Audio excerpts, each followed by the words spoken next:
Ok, vamos a continuar. Bueno, más bien hoy la clase que van a tener conmigo va a ser sobre el cálculo de las pensiones por ley 73 del IMSS. Entonces, denme un segundo para abrir mi archivo de trabajo y empezamos a ver cómo se hace este cálculo. Luego ya a media clase, cuando hay un poco más de personas, les platico cosas importantes sobre su examen del sábado, porque, híjole. Así que denme un segundito. Bueno, mientras Juan Carlos está, buenos días Juan Carlos. Mientras estás ahorita buscando, también se quedó por ahí pendiente un ejercicio que íbamos a, queda para la siguiente clase, respecto a cómo se otorgan las pensiones, en el caso cuánto le correspondería bajo la ley del Seguro Social, cuánto le correspondería a una viuda con sus hijos, si los hijos son más de 5 o se pasan más del 100%, cuánto le tocaría, tanto para riesgos de trabajo como para invalidez, ¿sí? Entonces es un ejercicio que queda pendiente y sí, bueno, me gustaría que si vieran con Juan Carlos, porque también viene en el examen el cálculo de la ley 73. Entonces pongan mucha atención. Ya habíamos dicho varios antecedentes de la ley 73, cómo se maneja y qué cosas se contemplan. Entonces, recuerden, son los que ingresaron antes del 1 de julio de 1997, aunque sigan cotizando, pero quieren irse por la ley 73. Los dejo ahorita con Juan Carlos y yo estoy al pendiente. Ok, entonces, denme un segundito, ya lo tengo aquí.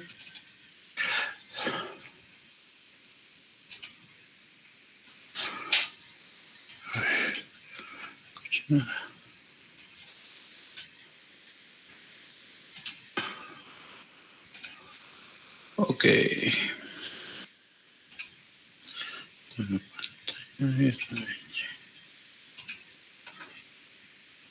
Confírmeme si ya se ve. Sí, ya se ve. Ok. Entonces, hoy o más tardar mañana les voy a mandar uno de estos para que practiquen, pero vamos a empezar a ayudarnos de esta plantilla para hacer el cálculo. Antes de empezar a hacer el cálculo para esta persona, vamos a cambiar la fecha de cálculo a 2025. Y antes de empezar a hacer el cálculo para esta persona, platíquenme cuáles son los requisitos para obtener una pensión por esta modalidad. Ya los platicaron con la profesora Silvia. ¿Qué requisitos se tienen que cumplir para tener derecho a una pensión por ley 73 del IMSS? Haber cotizado antes del 1 de julio de 1997. Haber cotizado antes del 1 de julio de 1997. ¿Qué más?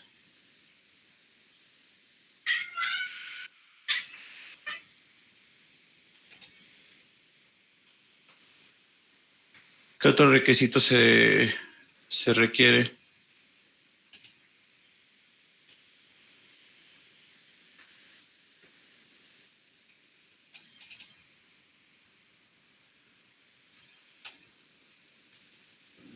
¿Debieron haber cubierto 500 semanas de cotización? 500 semanas de cotización, en efecto. Entonces son los dos requisitos. Primero, haber cotizado antes del 1 de julio de 1997 y también igual de importante más bien es tener las 500 semanas de cotización, ¿no? Entonces primero lo primero que deberíamos hacer, cosa que se les olvidó mucho en el examen del sábado, pues es verificar que cumpla los requisitos, ¿no? Entonces, primer requisito, haber comenzado a cotizar antes del 1 de julio de 1997. Lo vamos a ver aquí la tablita. Les describo la hoja de cálculo antes de que empecemos a hacer cuentitas por hacerlas. tenemos datos generales del trabajador, que es su fecha de nacimiento, semanas descontadas. Estas semanas descontadas pueden ser por varias razones, pueden ser por imaginen retiros de cuenta individual, imaginen otras cosas que pueden afectar al trabajador en su tiempo cotizado. Las semanas a propiedad, pues ustedes saben que son el salario de las últimas 250. Luego aquí tenemos en orden cronológico de más reciente a más antiguo los trabajos y los salarios que ha tenido el trabajador.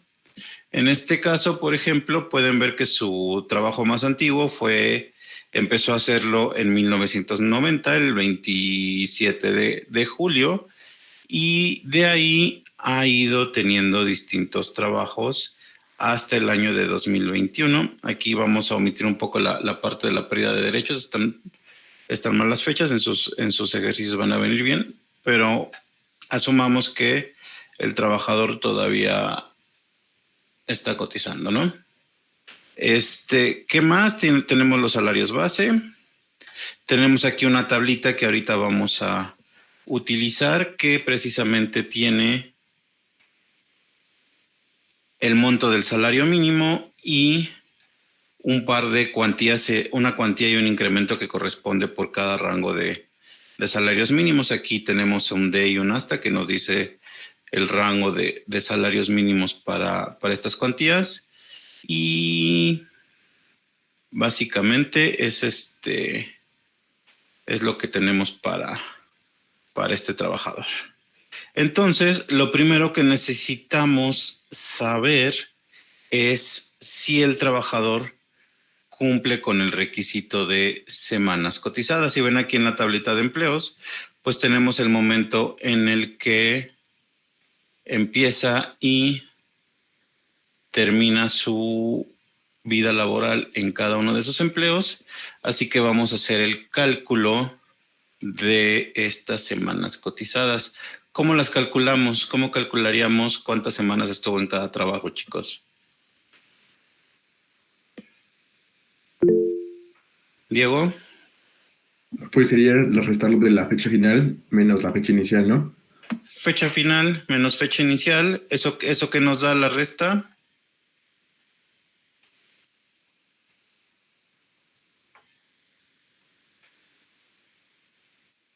Eso nos da el número de días. Entonces, para tenerlo en semanas, ¿cuánto tenemos que hacer?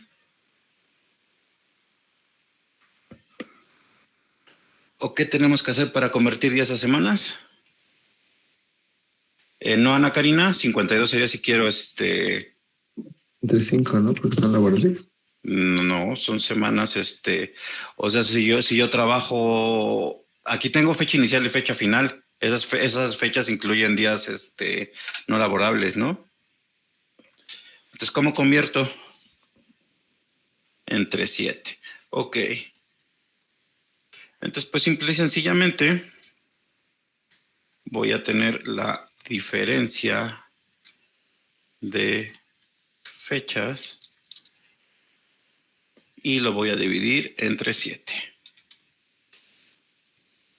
Y entonces, por ejemplo, vemos que en su trabajo más reciente tiene 177 semanas cotizadas.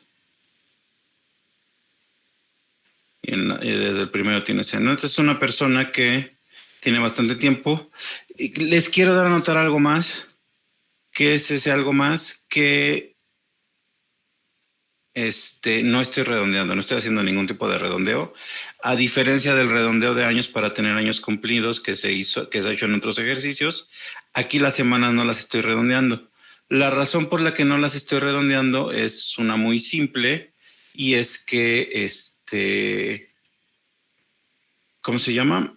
Redondear implica quitarle derechos al trabajador, ¿no? Entonces, no se redondea por esta causa, ¿no? Se reconoce todo el tiempo que el trabajador laboró o ha laborado más bien. Entonces, esa es la razón por la que no se están redondeando las semanas. Entonces, pues el total de semanas cotizadas, pues simplemente es la suma, ¿no? En esta hoja de Google es suma, en Excel pues es suma, pero el resultado es el mismo, ¿no? El trabajador ha cotizado, Hice algo que no debía. El trabajador ha cotizado 1,585 semanas. ¿Cumple con los 2 requisitos para obtener una pensión? Sí. Sí, ¿no? Cumple con los 2 requisitos. Y entonces podemos proceder a calcular una pensión. Si no cumple los requisitos, no calculamos, ¿no? Cosa que no hicieron el sábado. Ahorita platicamos a detalle de eso. Ok, luego tenemos... ¿Qué otro requisito tenemos? Nos falta el requisito de edad. ¿Con qué requisitos de edad debe de contar el trabajador para poder acceder a este tipo de pensiones?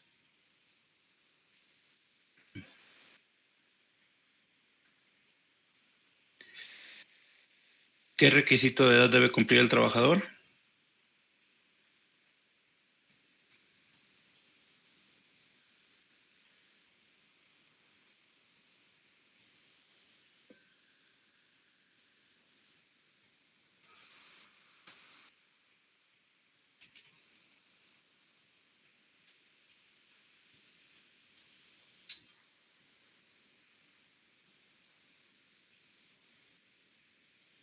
Karim Núñez, ¿cuál es el requisito de edad para una pensión por ley 73? Karim. No recuerdas, ok. Ok, ya lo salvó Diego y lo puso en el chat. Para cesantía se requieren al menos 60 años y para vejez 65, ¿no? Entonces, pues debemos de buscar, más bien debemos de verificar que nuestro trabajador tenga al menos 60 años, ¿no? Vamos a hacer el cálculo de la edad y para hacer el cálculo de la edad, aquí sí vamos a hacer el redondeo. Entonces, primero vamos a calcular la edad y luego hacemos el redondeo, ¿no? ¿Cómo calculo la edad? Pues en mi fecha de cálculo le resto la fecha de nacimiento del trabajador y divido entre 365. Y esta es la edad del trabajador. Nada más que, si revisamos aquí no tenemos problemas porque tiene poquito más de 66 años, pero va a haber veces que por las fechas, pues puede que tenga redondeo hacia arriba, ¿no? Si hubiera tenido, por ejemplo, 65.8, pues tendría redondeo hacia arriba y pues entonces ahí habría un problema, ¿no? Así que vamos a redondear. Acuérdense que ahorita estoy usando esta hoja de cálculo de Google. En el caso de Excel, pues ustedes ya saben que es con redondear menos. Y aquí es con round down. Simplemente le pongo que me dé 0 decimales. Y es el equivalente al redondear menos de Excel, ¿no? Y ahora sí voy a tener la edad. Este fue un error muy común en sus cálculos de la ley en sus ejercicios de la ley del ISSSTE, que les estuve mandando ahí correcciones, porque estaban mandando la edad sin redondear, entonces algunos de, no sé, 59.9 los convertían en 60 y automáticamente pues pasaba de no tener algún derecho a tenerlo, ¿no? Entonces sean cuidadosos con esto. Acuérdense que son años cumplidos. No son los años redondeados, son años cumplidos. Ok, hasta aquí ya tenemos más o menos los datos generales y el cumplimiento de requisitos del trabajador. Ahora sí vamos a comenzar con el cálculo de pensión. El cálculo es un cálculo muy, muy, muy sencillito. Lo primero es que requerimos el promedio del salario de las últimas 250 semanas. Entonces requerimos tomar semanas de los trabajos desde el más reciente hasta el más antiguo. Acuérdense que si bien esto se marca por formato en enteros, aquí traigo decimales. Y esos decimales los tenemos que reconocer. Entonces, ¿el primer trabajo excede las 250 semanas?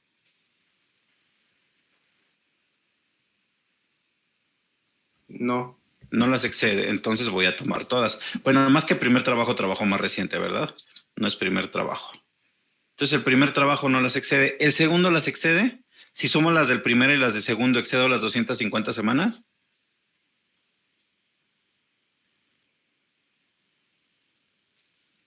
Si sumo las semanas del trabajo más reciente y del segundo más reciente, ¿excedo las 250 semanas? Sí. Sí. Muchas gracias. Entonces, si las excedo, pues tengo que tomar nada más lo que me falta, ¿no? En este caso sería 250 menos las que ya tomé. Y estas serían las semanas de diferencia. Acuérdense que aquí traigo decimales en el fondo. Entonces, tengan cuidado de hacerlo calculado y no hacerlo no hacerlo por medio del número entero, ¿no? Pregunta, si aquí no tuviera esa cantidad de semanas y tuviera, no sé, 20, ¿qué haría? El empleo más reciente y el segundo más reciente exceden sumados, ¿excede las 250? No, No. Entonces, ¿cuántas semanas tomaría del segundo más reciente?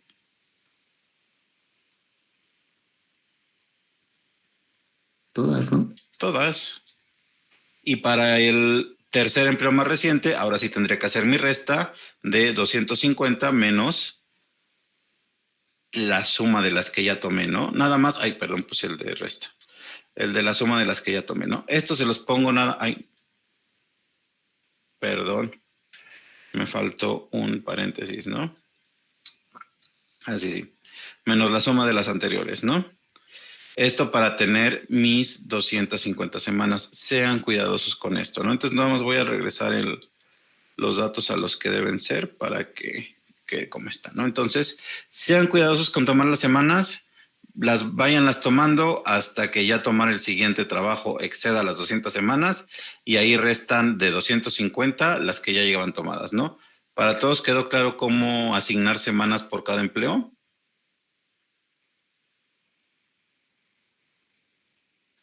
Sí. Ok.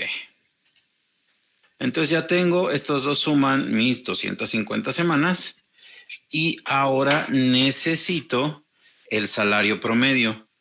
¿Cómo promedian el salario dado que vamos a considerar las semanas cotizadas? ¿Qué hacen para el promedio? El promedio ponderado por semanas, ¿cómo lo calculan?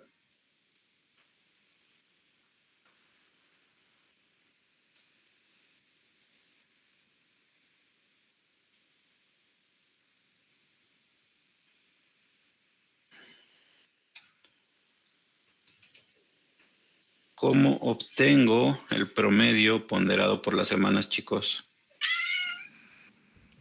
Podría ser el salario por el número de semanas, Uh-huh. más, bueno, la primera parte de las semanas por el salario que le corresponde, más la segunda parte de las semanas por el salario que le corresponde, y todo eso podría ser por 7, ¿no? Para pasarlo a 10. Bueno, no es cierto. Pero pues el salario ya es diario, ¿no? Sí, pero aquí estás multiplicando Sí. por semanas. Ajá. Entonces, ¿entre qué divides? En- no, multiplicarías por 7, ¿no? No. Para... Ah, ¿no? Ah. No. Casi, pero no. ¿Alguna otra idea?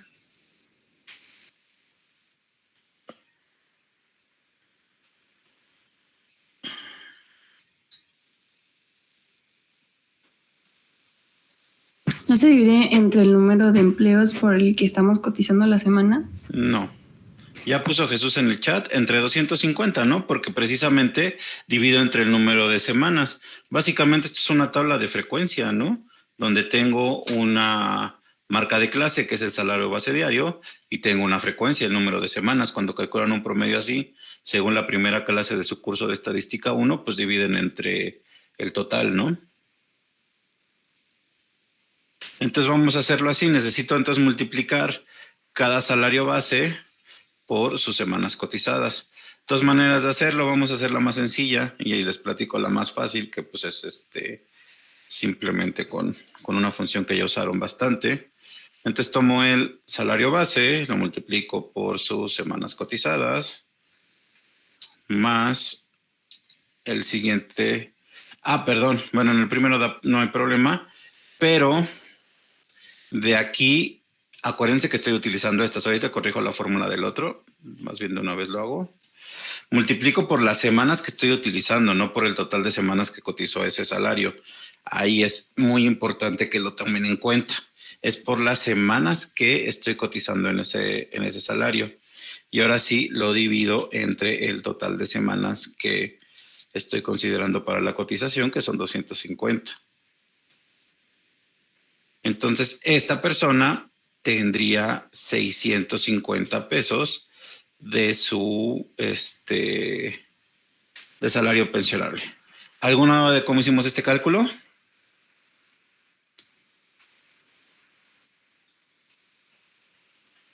Ese salario sería diario, ¿no? Este salario es diario, ¿sí? Necesitamos el salario pensionable diario.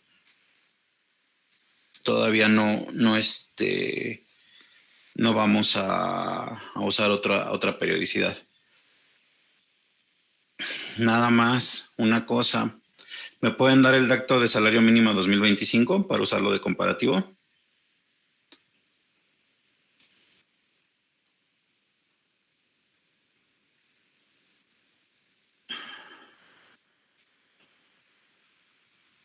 Por cierto, para la persona que preguntó valor del salario mínimo en el examen del ISSSTE, no necesitaban saberlo, no se usa. Entonces, pues por ahí tuviste algún error. Es de 278.8. 278.80, muy bien. Entonces, vamos a calcular a cuánto corresponde el salario de este trabajador en salarios mínimos. ¿Qué hago para saber cuántos salarios mínimos es el salario del trabajador?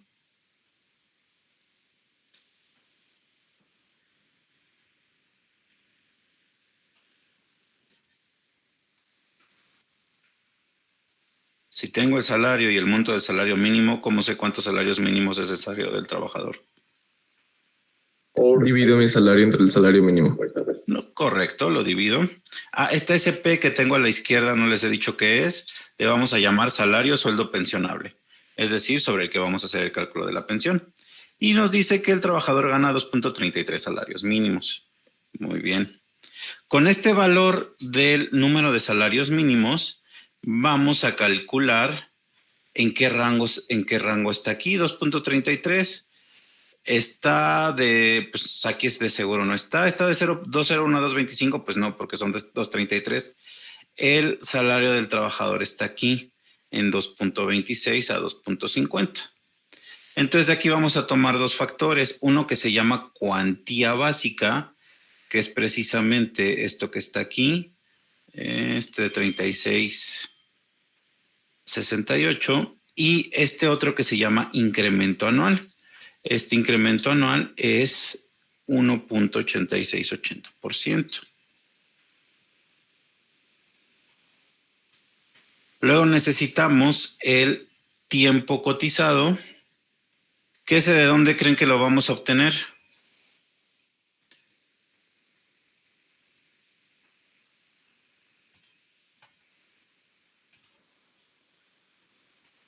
¿De dónde vamos a obtener el tiempo cotizado?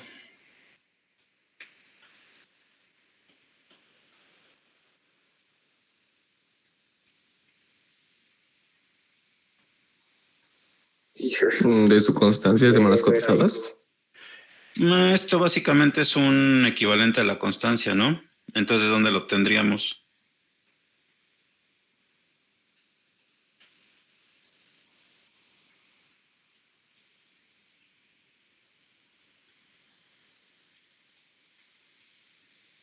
De hecho, ya lo obtuvimos. Sí, ¿no? Ahí donde está el total de semanas cotizadas. Ya tenemos el total de semanas cotizadas, nada más que aquí nos dice, espérame, pero yo lo quiero en años, ¿no? Entonces, este tiempo cotizado es el tiempo cotizado en exceso del requisito. Es decir, ¿cuál es el requisito de semanas cotizadas? 500. Entonces es en exceso del requisito. ¿Qué quiere decir eso?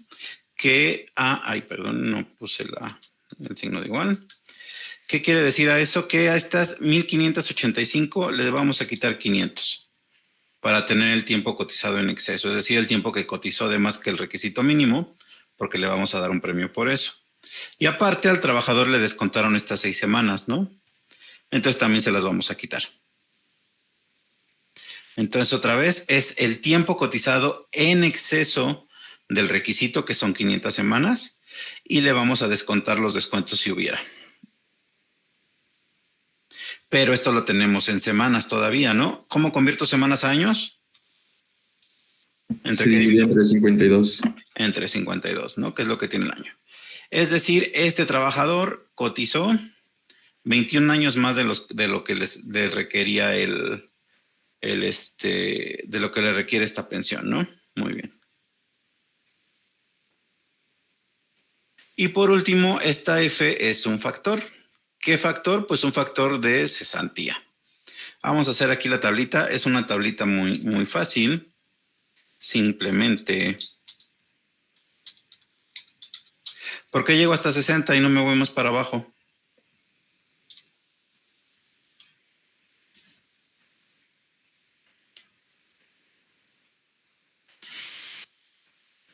Porque antes de 60 ya no corresponde ninguna pensión, ¿no?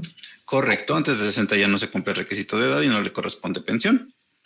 Entonces, a las personas de 65 o más años se les va a dar el 100% y se va a reducir 5% cada año de manera gradual. Así de sencillo, ¿no? 85%, 80% y 75% para alguien de 60, ¿no? Entonces, aquí vemos, pues ahora sí que se cumple lo que hemos platicado, que las pensiones de cesantía son menos cuantiosas que las de vejez, ¿no? ¿Qué edad tiene la persona? 66, entonces el factor que le corresponde, pues es el del 100%, ¿no? Ahí está. ¿Hasta aquí hay alguna duda?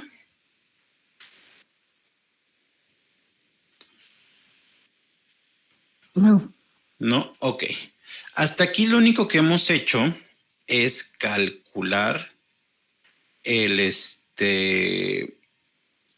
hacer transformaciones de datos, es calcular los requisitos que se tiene para hacer el cálculo de la pensión. ¿Sí, profesora?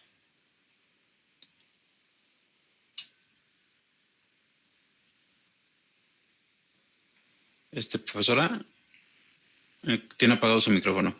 Sí. Te mandaron una duda que sí. tiene. Sí. Ya tengo aquí la duda. No.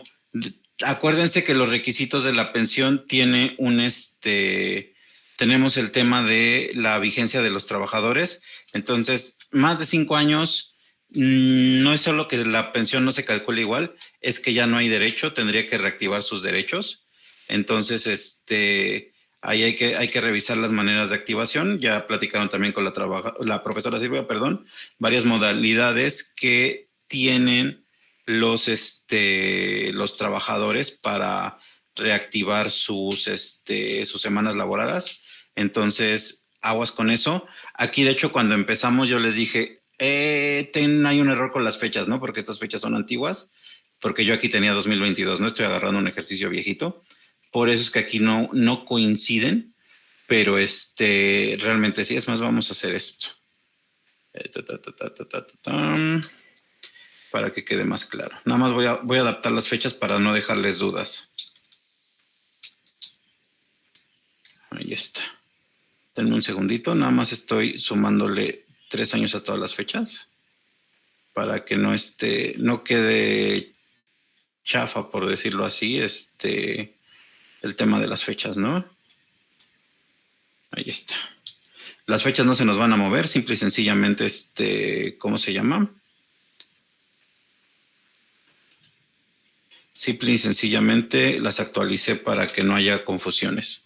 Pero, Carlos, si ya pasó tanto tiempo, el trabajador perdió derechos y se tiene que reactivar. Entonces, ya tuvieron una plática con la profesora Silvia sobre cómo se reactivan esos derechos, ¿no? Aquí ya actualicé estas fechas para que no causen ruido.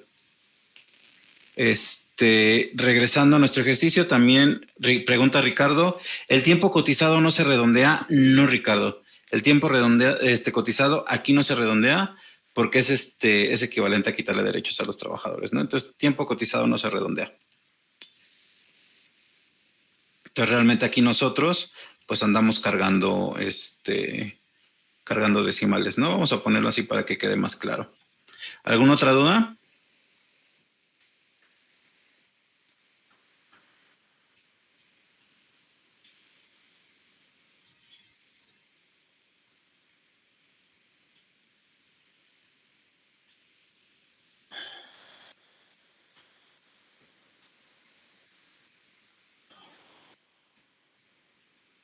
¿Cómo se sacó la cuantía básica?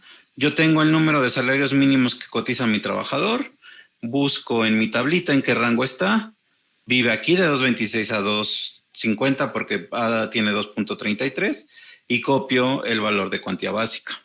Para incremento anual, lo mismo, copio el valor de incremento anual que corresponde. ¿Alguna otra duda, chicos?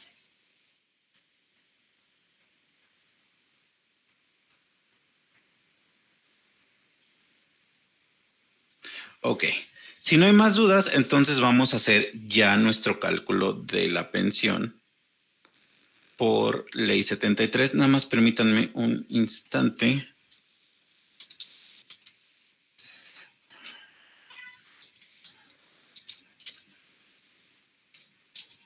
Denme un segundito, por favor.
Ok, Misael, el promedio de las últimas 200 semanas cotizadas es el salario pensionable, es decir, el salario promedio, valga la redundancia, de las últimas semanas cotizadas. Recuerden que este promedio es un promedio ponderado. Bueno, ahora sí ya, vamos a hacer el cálculo, perdón, de de la, ¿cómo se llama? De la pensión, ¿ok? Entonces, simple y sencillamente, nuestra pensión diaria va a ser el salario pensionable, pero a este le vamos a aplicar dos factorcitos. El primer factorcito que le vamos a aplicar es el factor por la edad y por los años de servicio.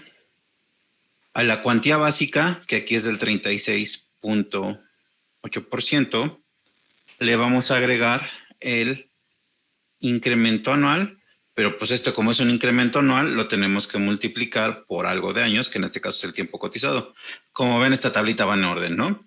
Entonces, otra vez, cuantía básica más el incremento anual por los años cotizados. Ahorita vamos a platicar de cómo funcionan, bueno, de cuál es la idea de estos.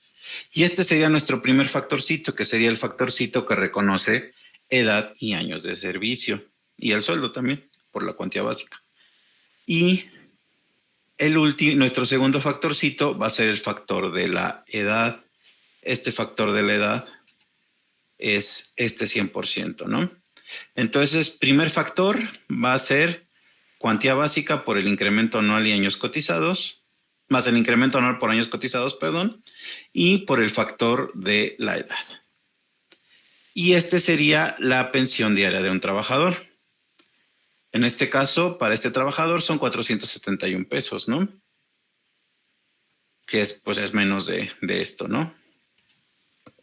Ahora, ¿cómo calculo la pensión mensual dado que ya calculé la pensión diaria?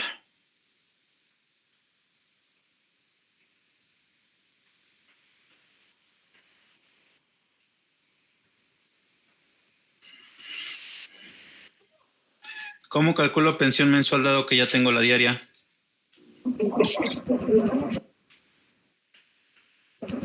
Multiplicar por 30. Multiplicar por 30. Muy bien, muchas gracias. Multiplico por 30 y me da que el trabajador va a tener una pensión de 14,637. Y ya por último, necesito el valor de reemplazo. El valor de reemplazo de una pensión es el porcentaje que representa la pensión del último salario que tuvo el trabajador activo. En este caso, ¿cómo lo calculo? ¿Cómo calculo el valor de reemplazo de esta pensión?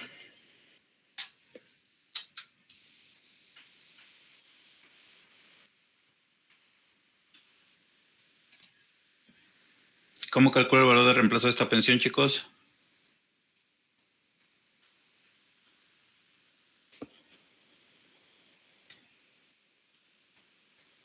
El sueldo entre la pensión. ¿Qué sueldo? El que recibe el trabajador. ¿Y cuál es ese? Aquí tengo un montón de sueldos. Aquí tengo otro sueldo. ¿Cuál de todos escojo?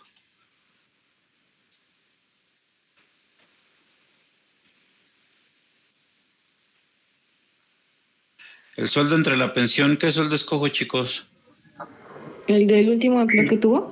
El del último empleo que tuvo. Muchas gracias, Karina. Entonces tomo el sueldo de su último empleo, pero es pensión entre sueldo, ¿no? Para el porcentaje de reemplazo. Entonces la pensión, que en este caso es luego los 471 entre el último sueldo del trabajador. Y entonces este trabajador va a recibir un reemplazo, es decir, su pensión va a representar el 70% de su último salario. Déjenme silenciar a quien tiene el ruido, ya está. Entonces, este sería el reemplazo del trabajador, es decir, el porcentaje de su último salario que va a recibir como pensión, 70%. Ahí hay un debate enorme en la Organización Internacional del Trabajo y en el sector académico sobre cuál es un reemplazo adecuado, ¿no? Hay, por ejemplo, la OCDE habla del 60 al 80%, hay lugares que son más, más pro trabajador y hablan de más del 90-100%, hay lugares que hablan de menos.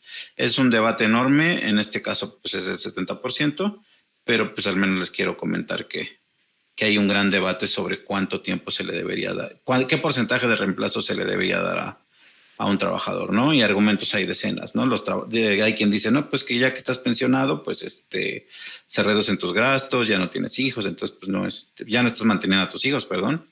Entonces pues sí debería ser menos. Hay quien dice, pues de todas maneras necesitas un mayor reemplazo porque hay cosas que no se van, como los pagos de renta, alimentación y cuidados que necesitan. Entonces hay un debate álgido sobre sobre cuánto es un reemplazo adecuado, ¿no?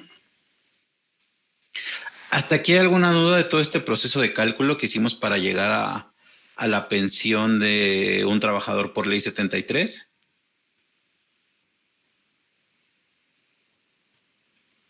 ¿Podría volver a explicar qué factores se ocupan para la pensión diaria, por favor?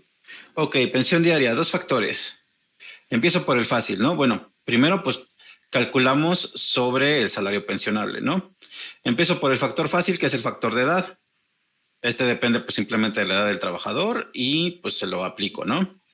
Factor que no es tan fácil, el que contempla el salario y el tiempo trabajado.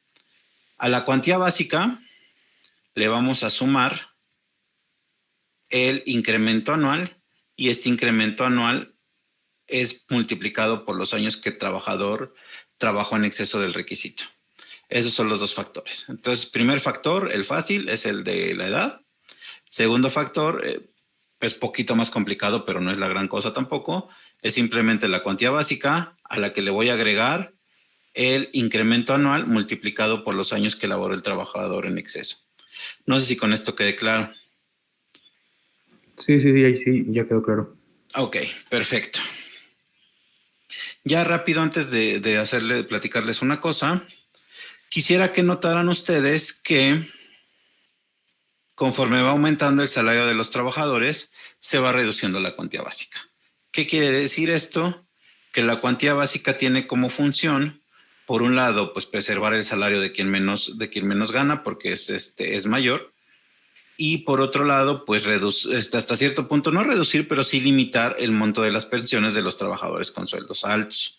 Este era un trabajador que tenía más o menos un sueldo intermedio, por eso es que su cuantía básica era un poquito más baja, ¿no? Su cuantía andaba aquí, pues era más o menos la mitad del tiempo, de la cuantía de un trabajador de un salario mínimo, ¿no?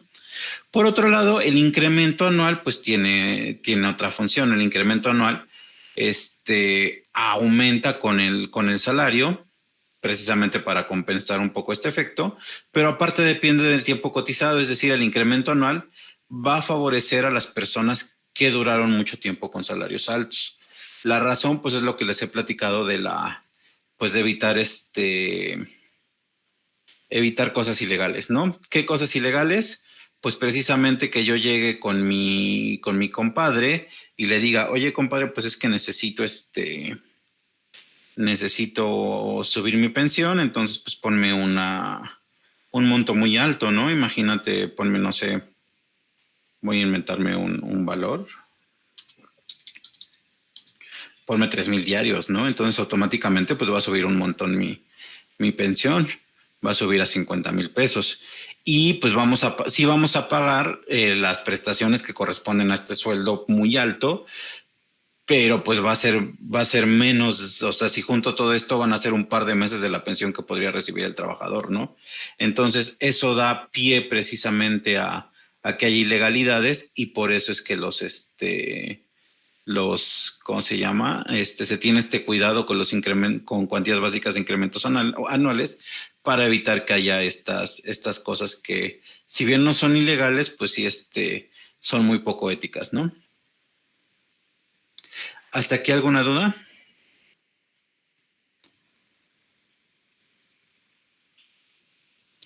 Sí, yo tengo una pregunta. Sí, Saida. En el caso de que se surgiera ese tipo de ilegalidad y los salarios mínimos pasaran más de 6, se toma aún así la cuantía que tenemos, ¿no? O sea, digamos, ese es el tope de la tabla. Sí, por eso no tiene límite superior. Vale, muchas gracias. Es de 601 en adelante. Uh-huh.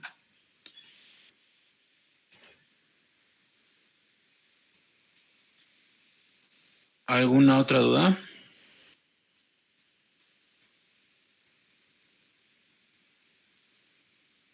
Ok, si no hay ninguna duda, vamos a platicar. Bueno, bien, les quiero preguntar, ahora sí, ya que están la mayoría, ¿cómo les fue en el examen del sábado?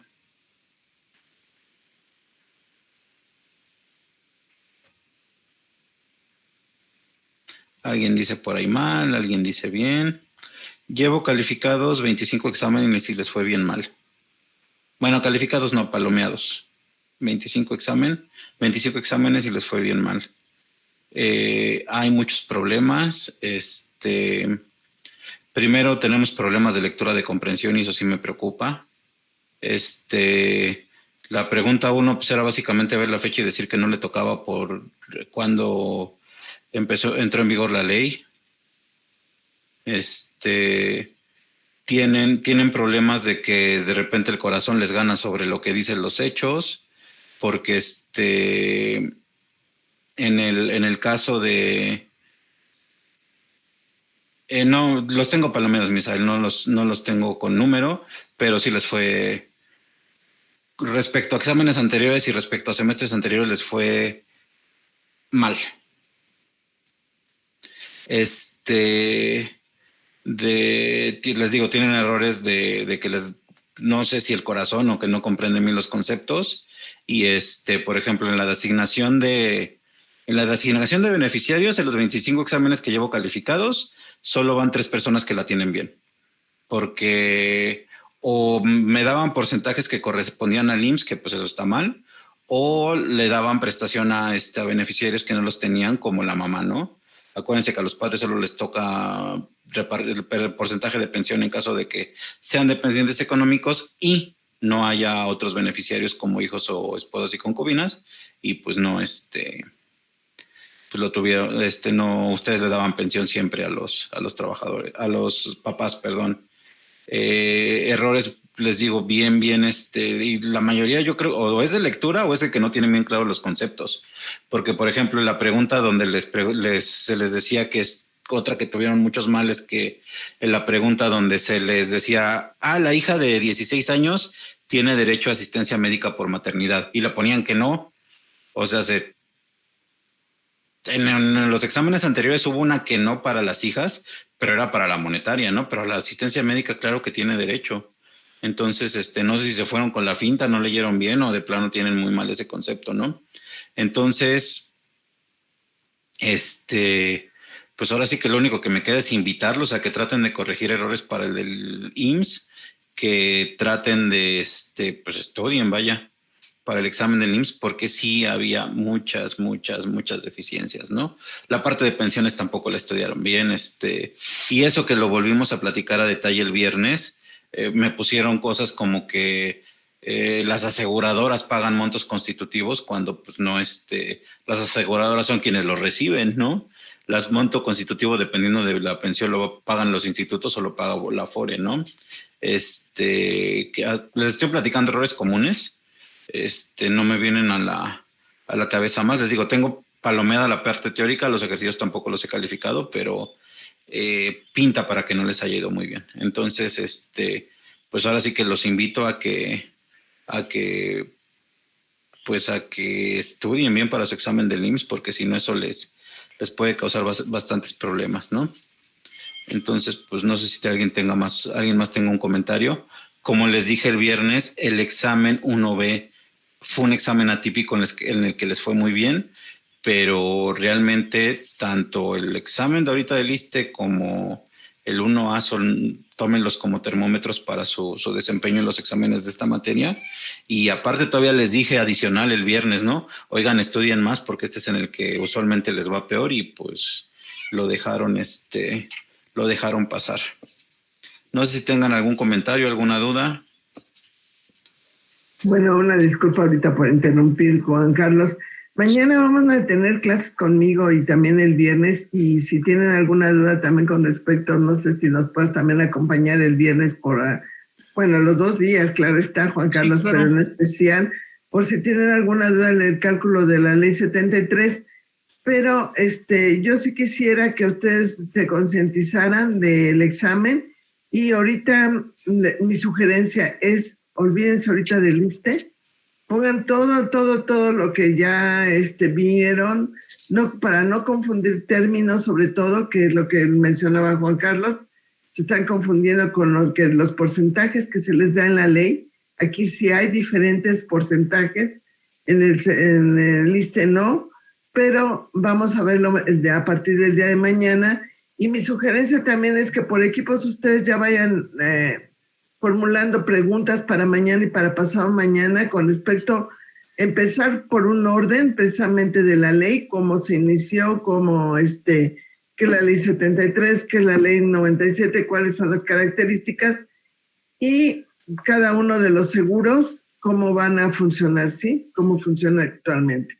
Entonces, nos vamos a ir paso por paso por cada uno de los seguros, pero ustedes también tienen que hacer preguntas, no nomás yo, porque no es la intención de volverles a dar otra vez la clase.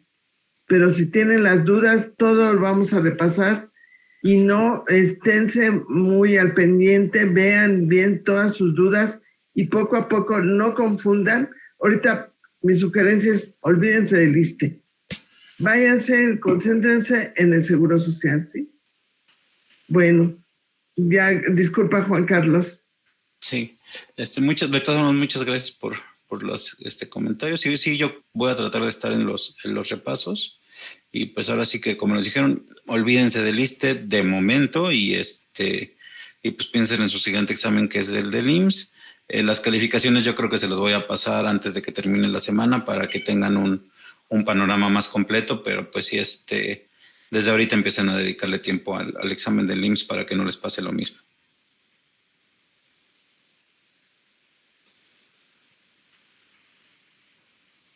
Ok, sí, está bien. Ok, bueno. ¿Hay alguna duda, algún comentario? Yo quería tratar un tema con usted, profesor. No sé si ahorita me regaló 5 minutitos. Sí, ¿hay alguna duda o comentario general de la clase? ¿No? Si no hay ninguno, nos vemos entonces, bueno, tienen clase mañana con la profesora Silvia y conmigo nos vemos el jueves.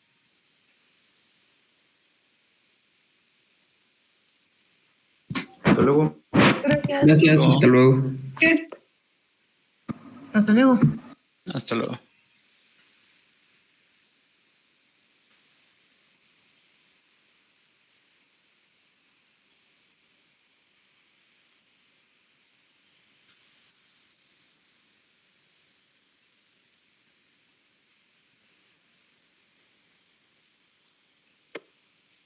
Profe, ¿sí me escuchan?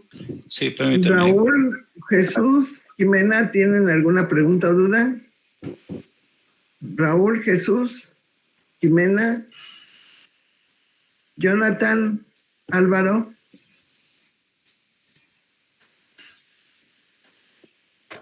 Raúl, Álvaro, Jonathan. Jonathan, Raúl.